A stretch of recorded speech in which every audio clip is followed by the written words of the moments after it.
Hello, my name's Isobel McArthur. I'm the writer and director of Pride and Prejudice, sort of. The origin story of Pride and Prejudice, sort of, is Andy Arnold, at the time artistic director of the Tron Theatre, wanted a reimagined classic novel for his summer main stage, and we were still quite early on in our careers, pretty green at that point, but when we mentioned Pride and Prejudice, he was willing to take a chance on us, and so we were supposed to do 2.5 weeks in his 220-seater theatre, and here we are 7 years later, still touring the show, which is, well, I could never have guessed.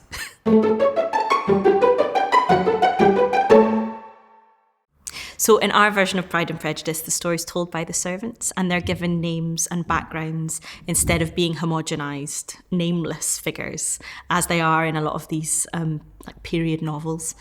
And by giving them their agency back, we're able to thank them effectively for the facilitation of art making that they've done for centuries. These people without whom upper class folk could not have written their poetry or painted their portraits, because they were ultimately running the households and doing the dirty work as undervalued and overlooked people.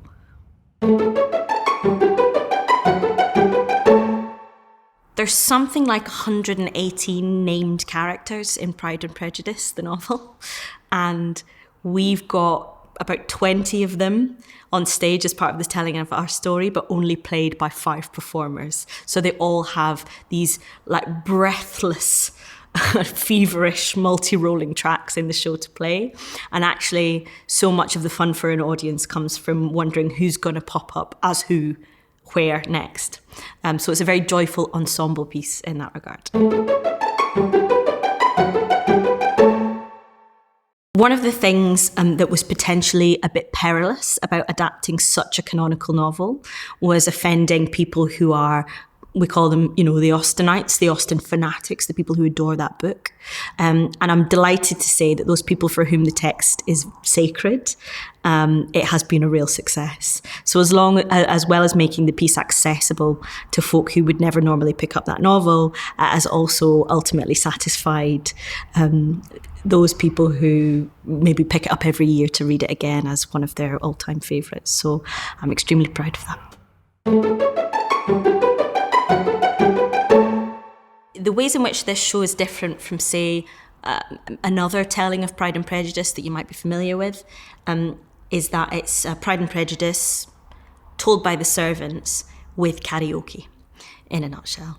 And so really we're drawing on several decades of romantic pop music history.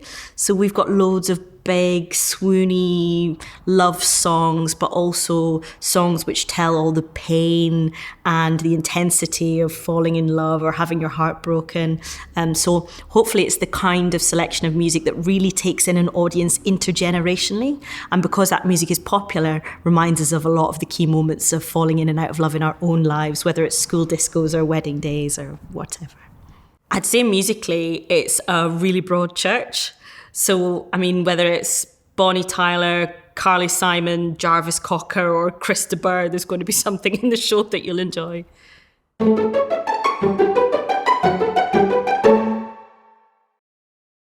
It was really incredible and surprising to win an Evening Standard Award and an Olivier off the back of opening this show in the West End. I suppose one of the things I'm proudest of is how it had its origins in a small theatre in the East End of Glasgow, and we've now taken it to the West End, and 7 years later still touring it and spreading the word to audiences that these novels, which we might consider starchy or inaccessible, tell great stories and that they can be for everyone.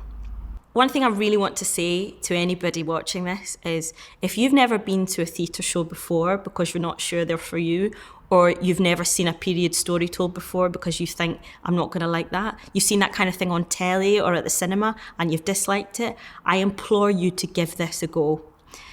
You do not need to know a single thing about Pride and Prejudice, Jane Austen, Regency, any of that stuff. Just come along. It's a laugh.